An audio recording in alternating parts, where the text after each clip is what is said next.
Hello, അനന്യാസ് ഫാമിലിയിലേക്ക് എല്ലാവർക്കും സ്വാഗതം. അപ്പം മോനെ വിളിക്കാൻ വേണ്ടിയിട്ട് വന്നതാട്ടോ റെയിൽവേ സ്റ്റേഷനിലേക്ക്. നാട്ടിൽ ഓണത്തിൻ്റെ വെക്കേഷൻ നടക്കുകയല്ലേ, അപ്പം മോനിതാ വെക്കേഷൻ ആയതുകൊണ്ട് നമ്മളടുത്തേക്ക് വന്നതാണേ. അപ്പോൾ മോനെ വിളിക്കാൻ വേണ്ടി പോയി. മോനെ വിളിച്ച് തിരിച്ചു വരുന്ന സമയത്ത് നല്ല മഴ കേട്ടോ. ഡൽഹിയിൽ ഇപ്പോൾ എന്നും മഴയാണേ. അങ്ങനെ ഞങ്ങളിതാ ഇവിടെ എത്തിയ സമയത്ത് ഏട്ടൻ്റെ ഫ്രണ്ട്സൊക്കെ ഉച്ചയ്ക്ക് ഓഫീസിൽ നിന്ന് ഭക്ഷണം കഴിക്കാൻ വേണ്ടിയിട്ട് വന്നതായിരുന്നു കേട്ടോ. അപ്പം മോനെ കണ്ടപ്പോൾ അവരോടൊക്കെ സംസാരിച്ചു. അങ്ങനെ അവരൊക്കെ സംസാരിച്ചപ്പോൾ ഞാൻ വീഡിയോ എടുത്തതാട്ടോ. അപ്പം പെട്ടിയൊക്കെ എടുത്തപ്പോഴും മഴ ചെറുതായിട്ട് ഇങ്ങനെ ചാറുന്നുണ്ട് കേട്ടോ. അപ്പം കുറച്ച് ദിവസത്തെ ലീവേ ഉള്ളൂ. നാട്ടിലെന്ന് പറഞ്ഞു കഴിഞ്ഞാൽ കുറച്ച് ദിവസമല്ലേ ലീവ് ഉണ്ടാവുള്ളൂ.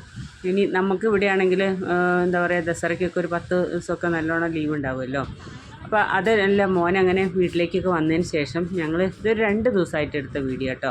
പിറ്റേ ദിവസം അവനെ ഡൽഹിയിൽ ഉള്ള ഫുഡ് ഐറ്റംസ് എല്ലാം കഴിക്കണം എന്നൊക്കെ പറഞ്ഞ് പിന്നെ ഞങ്ങൾ കുറച്ച് സാധനങ്ങൾ വാങ്ങിക്കാനെല്ലാം കൂടെ പുറത്തേക്ക് പോയതായിരുന്നു കേട്ടോ. അപ്പോൾ ഒരു ബർത്ത്ഡേ പാർട്ടി ഉണ്ടായിരുന്നു, അതിന് ഗിഫ്റ്റ് വാങ്ങിക്കാനൊക്കെ കൂടെ പോയതായിരുന്നേ. അങ്ങനെ ഞങ്ങൾ അവിടെ എത്തിയപ്പം ഗിഫ്റ്റൊക്കെ നോക്കിയിട്ട് കുട്ടിക്ക് വാങ്ങിക്കേണ്ട സാധനമല്ല കേട്ടോ നമ്മളെടുത്തത്. അതിൽ അല്ലാതെ നമ്മുടെ മക്കൾക്ക് വേണ്ടിയിട്ട് കുറേ ആ കണ്ട സാധനമൊക്കെ അവർക്ക് വേണം.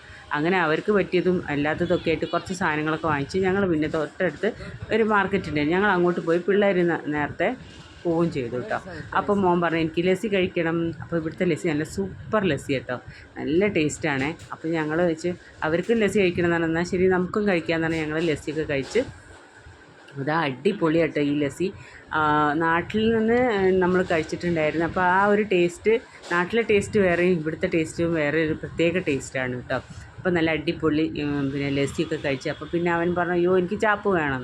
അപ്പോൾ പിന്നെ എന്നാൽ ശരി സോയാ ചാപ്പ് വാങ്ങിച്ചു കൊടുക്കാമെന്ന് വെച്ച് സോയാ ചാപ്പ് വാങ്ങിക്കുക. അച്ഛനും മോനും കൂടെ അവിടെ നിന്ന സമയത്ത് അവിടെ പ്രാവുണ്ട് കേട്ടോ.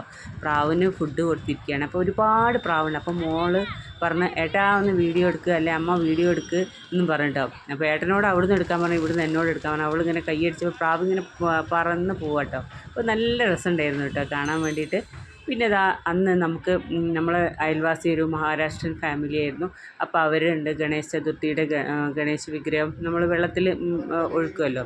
അപ്പം ഒഴുക്കാനുള്ള ഒരു ഇത് അവിടെ ഇല്ലാത്തത് കൊണ്ട് അവർ എല്ലാ വർഷവും ഇങ്ങനെ കേട്ടോ ചെയ്യാറ്. അപ്പം നമ്മൾ ടബിൽ ഇങ്ങനെ വെള്ളമാക്കിയിട്ട് അവർ ഗണേശ വിഗ്രഹം ഇങ്ങനെ വെള്ളത്തിൽ ഒഴുക്കി കേട്ടോ. അപ്പോൾ അവർ അതിൻ്റെ പൂജയും കാര്യങ്ങളൊക്കെ ഉണ്ടായിരുന്നേ. അപ്പം അതിലെനിക്ക് പോകാൻ പറ്റിയിട്ടുണ്ടായില്ല കേട്ടോ. അപ്പോൾ അതാ വെള്ളം ഒഴിച്ച് അത് മുങ്ങണ വരെ വെള്ളം ഒഴിച്ചു കേട്ടോ. അങ്ങനെ അതൊക്കെ കഴിഞ്ഞതിന് ശേഷം അവർ സ്വീറ്റ്സൊക്കെ എല്ലാവർക്കും സ്വീറ്റ്സൊക്കെ തന്നിട്ടുണ്ടായിരുന്നു കേട്ടോ. അപ്പം ഇതാ അവിടുത്തെ ദീദി നമുക്ക് സ്വീറ്റ്സൊക്കെ ആയിട്ട് വന്നതാണേ. അപ്പോൾ ഇത് അമ്മ അവിടുന്ന് തൊഴുത് പിന്നെ തൊഴുതതാട്ടോ അത്. അപ്പോൾ ഇത്രയൊക്കെ ഉള്ളൂ ഈ കുഞ്ഞു വീഡിയോ. എല്ലാവർക്കും ഇഷ്ടപ്പെട്ടാൽ ലൈക്കും കമൻറ്റും ചെയ്യണേ.